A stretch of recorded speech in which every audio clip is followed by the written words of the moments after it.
Assalamualaikum warahmatullahi wabarakatuh. Perkenalkan, saya Rizky Aulia dari Prodi Sistem Informasi. Saat ini saya akan mendokumentasikan video hasil pekerjaan saya terhadap tugas 3 mata kuliah pemrograman berbasis perangkat bergerak. Ya, di sini soalnya sudah saya download untuk tugas 3 kali ini. Jadi pada tugas 3 kali ini kita diminta untuk membuat project baru untuk menampilkan data API nama-nama cryptocurrency yang ada di dunia yang diambil dari API online dengan alamat ini. Mari kita klik. Ya, seperti ini.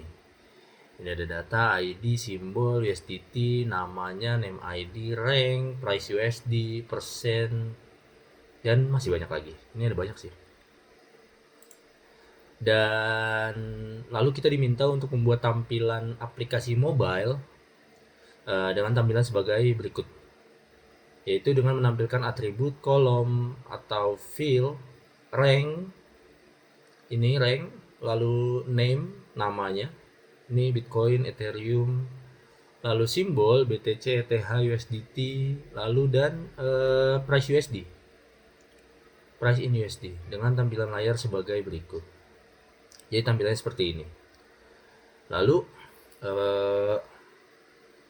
tampilan yang dijelaskan file yang Anda buat untuk menampilkan data-data sertakan source code. Oke.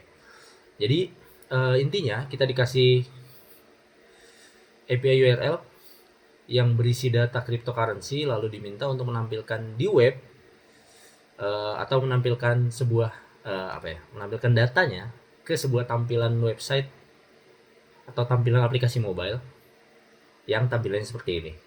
Kurang lebih seperti itu soalnya. Lalu kita langsung saja ke VS Code. Jadi di sini saya sudah membuat foldernya, yaitu tugas 3 PPPB. Dan pertama-tama kita perlu mengecek versi. Ya sebenarnya kalau misalnya belum diinstal kita perlu install dulu ya, seperti Node.js, lalu npm, Ionic dan sebagainya. Tapi karena sebelumnya sudah, jadi kita coba untuk cek versinya saja. Jadi kalau misalnya belum diinstal, nanti kita install sama Ionic. Ionic gimana ya? Ionic gini kah? Oh ya. Nah, jadi karena sudah terinstall, jadi kita langsung buat saja.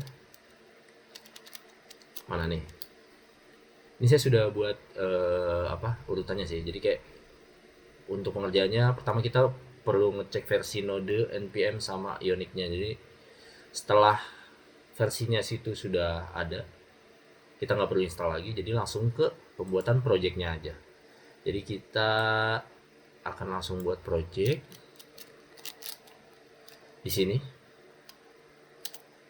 Nah ini cukup memakan waktu sih.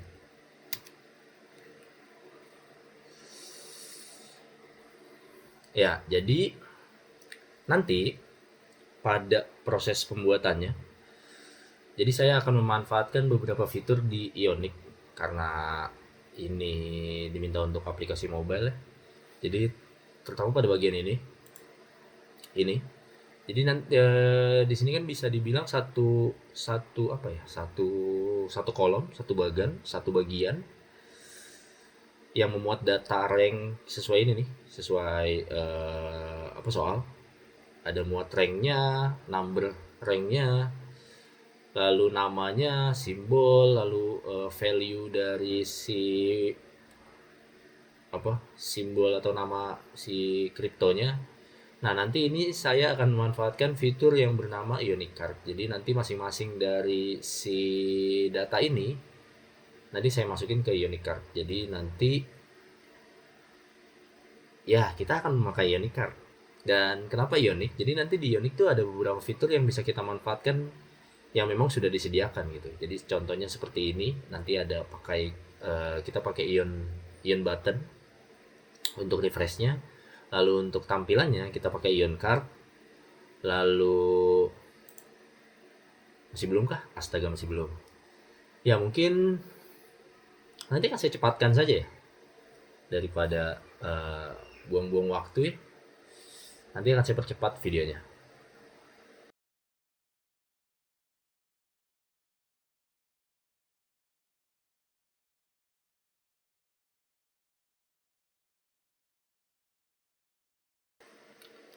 Ya, mari kita lanjut. Jadi di sini sudah belum selesai juga sih, tapi maksudnya eh, sudah hampir selesai. Jadi nanti di sini kita akan diberi opsi, yaitu ditanya apakah kita mau membuat unique account, karena kita di sini hanya melakukan proses pembuatan project untuk menyelesaikan tugas, jadi tidak perlu.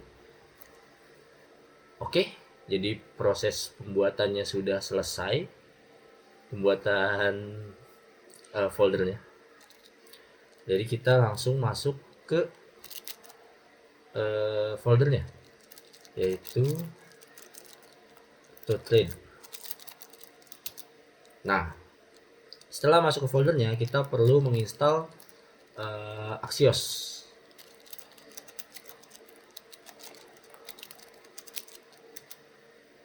Kenapa harus install Axios? Jadi Axios ini nanti akan kita gunakan untuk menampilkan fitur-fitur yang nantinya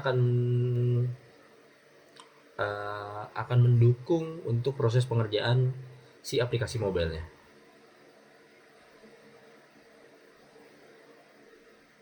Oke, kita coba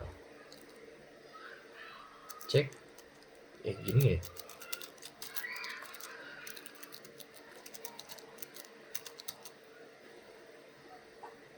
Oke, kita clear. Kita coba buka filenya, open file folder. Ini,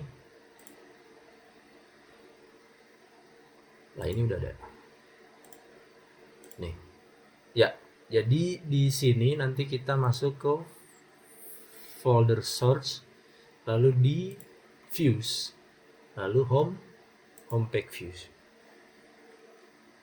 Ya, nah di sini ini kita agak tutup saja.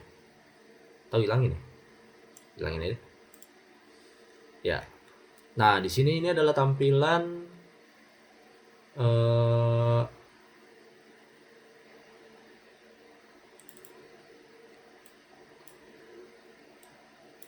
ini adalah tampilan apa ya namanya? Default. Tampilan default dari si view-nya. Kita coba buka. Jadi sebelum dimasukin kodenya.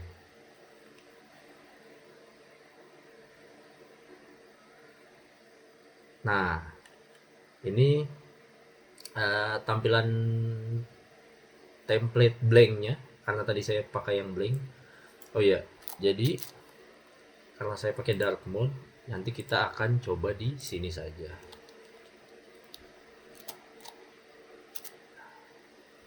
Nah, kurang lebih seperti ini untuk tampilan saat ini dari homepage project yang dikerjakan ini, karena kita tadi memasukkan perintahnya itu yang blank kan. Oke, nah kita langsung saja ini kita masukkan program yang sudah saya siapkan.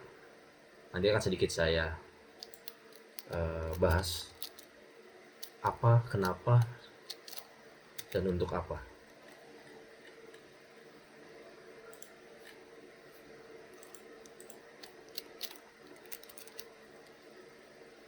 Nah, kita langsung saja. Oke, jadi mungkin kita sedikit ulas dulu. Nah, jadi ada beberapa segmen, yaitu ada template, ini template, lalu ada script, dan juga style. Yang mana template ini mewakili dari HTML, yaitu untuk bukan desain, apa ya, untuk komponen yang nantinya akan ada di page atau home page view atau tampilan websitenya. Ini komponen-komponennya yang ada di, ya isi komponennya. Nah, untuk di script ini mewakili si JavaScript, yaitu untuk bukan penanaman, apa ya? Pembuatan logika eksekusi sistemnya, kerjanya. Lalu yang terakhir ada stylenya. Ini mewakili dari CSS untuk styling desain tampilannya. Mungkin kita langsung saja. Jadi di sini kita, karena kita pakai Ionic kan, jadi kita pakai Ion Page. Nah, di Ion Content ini yang pertama. Jadi di sini ada saya buat kelas yaitu refresh button container, yang mana dia menggunakan fitur Ion button, yang di sini ketika diklik dia akan memanggil bukan logika, apa sebutannya ya, dia akan memanggil fungsi refresh data. Refresh data ini sesuai dengan contoh soal yang di sini. Jadi kan ada satu tombol di bagian atas yang berfungsi untuk refresh, tentu saja sesuai namanya. Nah, ini adalah logikanya. Lalu di sini ada tampilan apa ya? Bukan tampilan, ada, ya bener sih tampilan. Jadi kalau misalnya proses loading, kalau misal prosesnya berhasil itu memuat data, kalau gagal refresh. Lalu di sini ada sedikit logika untuk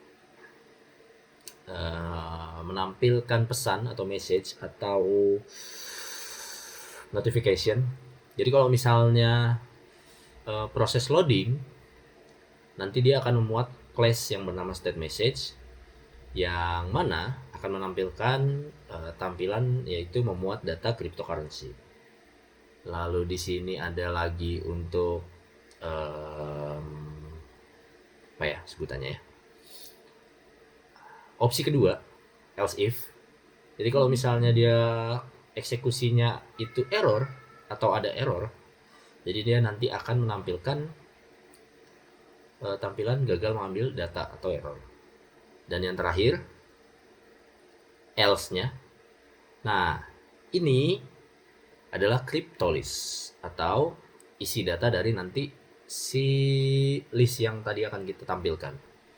Yang mana di sini saya pakai Ion Card. Yang di sini, nah ini untuk data yang si crypto data. Nah, di crypto data ini di sini ada ini yang keterangan Iono padding. Nanti nah ini di class yang ini coin row, primary row, ini untuk tampilan kolomnya. Nah ini nih di class. Ini kan ada class rank container. Nah, jadi kan di sini mana ya? Oh salah, sorry. Nah, ini kan ada beberapa, ya bisa kita anggap 3 lah ya. 3. Jadi satu, ini jadi satu, ini jadi satu. Karena rank ini value-nya ini di bawah yaitu 1 2 3, dia adalah nilai dari si rank. Lalu BTC ini adalah simbol dari si name-nya, name coin-nya, yaitu Bitcoin, ETH dari Ethereum. Lalu value price-nya ini adalah nilai dari satuan si currency-nya, USD. Nah, di sini ada beberapa kelas yang sudah saya bagi. Yang pertama adalah rank container, yang mana akan memuat label dan juga rank value. Jadi nanti akan memuat ini rank dan juga nomor ranknya atau urutannya. Lalu selanjutnya ada name container, yang mana akan memuat name text dan juga simbol, yaitu ini Bitcoin dan juga BTC simbolnya. Lalu selanjutnya ada price container, nanti akan memuat label price unit sama price value. Ini price unitnya USD, in USD semuanya. Lalu ini ada value-nya, price value-nya. Dan ya kurang lebih seperti itu karena isinya hanya itu. Lalu kita lanjut ke bagian kedua, yaitu untuk logika eksekusinya. Di sini ada perintah untuk import atau memasukkan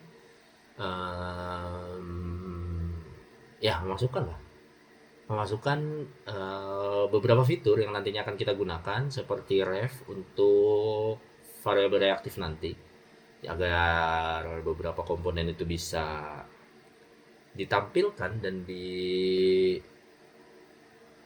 diinteraksikan dengan kita secara reaktif. Lalu ini ada Axios juga untuk import library Axiosnya, dan juga di sini ada beberapa fitur yang kita akan pakai nanti sesuai yang di atas, salah satunya ion button, ion spinner juga. Dia ada ion pad, ion contain, ion button, ion card, dan seterusnya. Lalu di sini ada perintah untuk export, yaitu ngedeclare beberapa komponen dan juga si nama dari tampilan dari komponen yang akan kita pakai nanti di tampilan websitenya, seperti ion page, ion content, ion button, ion card, dan sebagainya. Lalu di sini ada, di sini ini adalah proses deklarasi dari si konstanta kriptodata. Ini adalah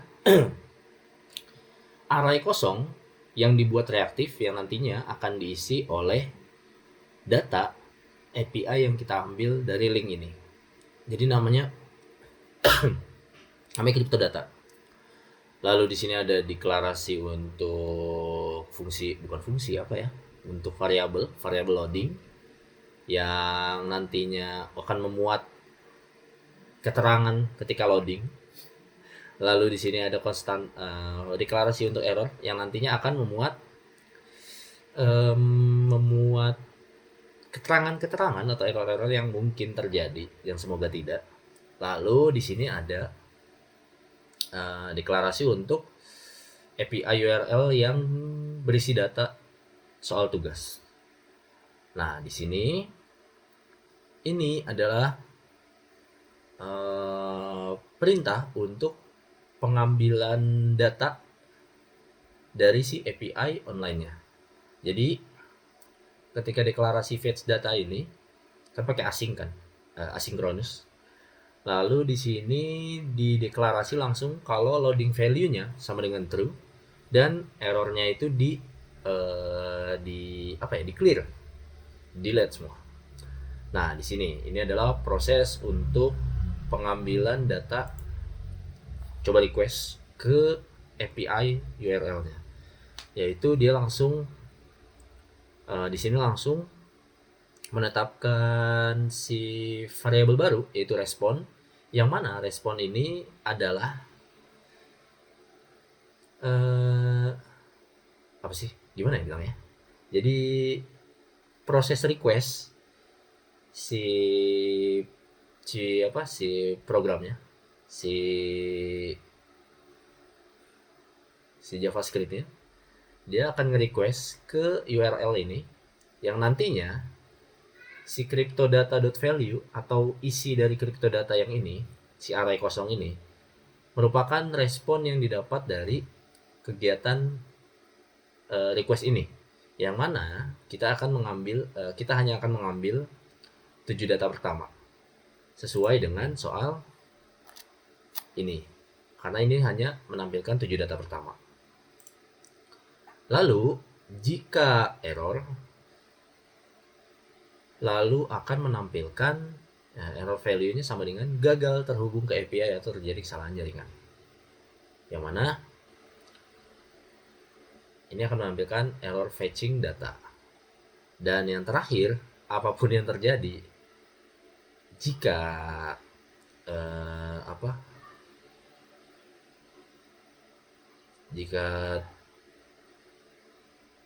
jika berhasil pakai perintah pertama, jika gagal pakai yang kedua, pertama ataupun kedua diselesaikan. Nah, kurang lebih seperti itu. Lalu di sini ini adalah deklarasi untuk fungsi fetch refresh data yang tadi di atas, yang ini. Nah ini, yang mana ini akan dimasukkan untuk logika eksekusi dari si yang ini, tombol refresh. Jadi nanti ketika si tombol refreshnya itu ditekan, mana ya tadi? Oh nih, ketika ditekan, maka dia manggil logika atau manggil fungsi fetch data.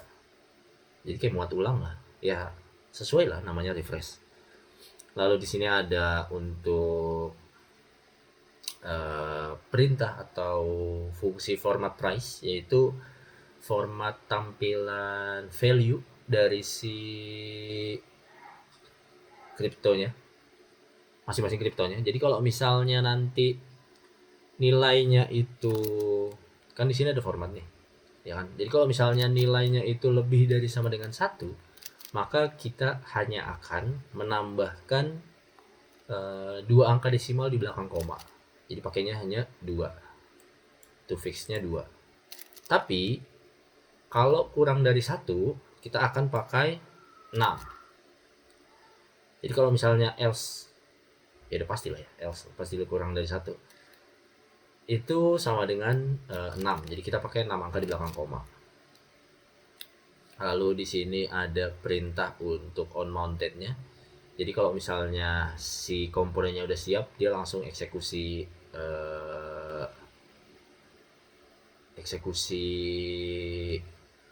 apa? Eksekusi untuk nampilin data. Jadi kalau komponennya udah siap, dia langsung ngambil data untuk eksekusi. Ambil data dari si API untuk dieksekusi dan ditampilkan.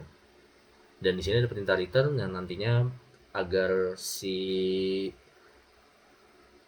variabel-variabel ini bisa digunakan di template di atas. Dan di sini ini adalah sedikit styling untuk menyesuaikan agar tampilannya seperti ini. Ya standar saja. Di sini ada yang card content, ada padding, background color. Ya, saya cari yang paling mirip. Saya nggak tahu itu kodenya berapa agar tampilannya warnanya seperti ini.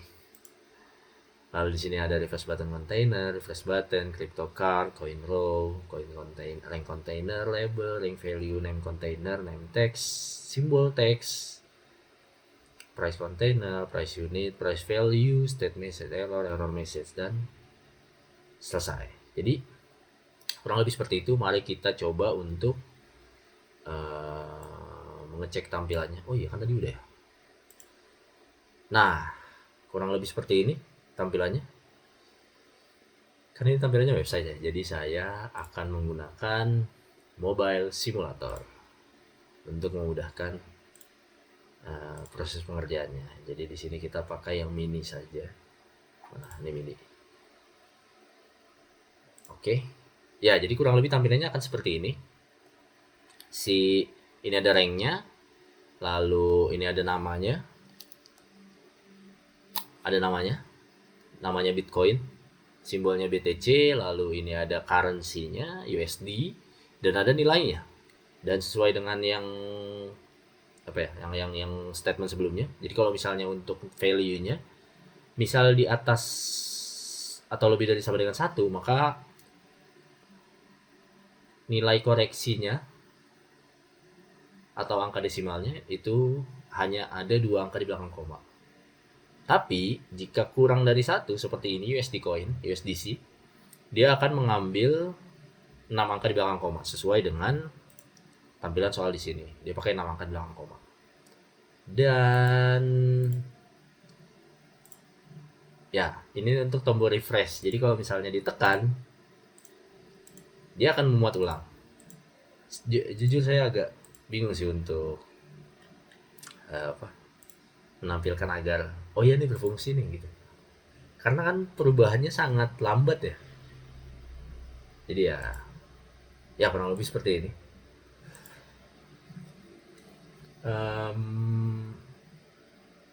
Mungkin kurang lebih seperti ini. Saya akhiri. Terima kasih atas kesempatan dan juga waktunya. Dan mohon maaf jika masih ada kesalahan maupun kekurangan dalam proses pengerjaan maupun sedikit penjelasan yang saya lakukan. Saya mohon bimbingan dan koreksinya. Sekali lagi saya ucapkan terima kasih. Wassalamualaikum warahmatullahi wabarakatuh.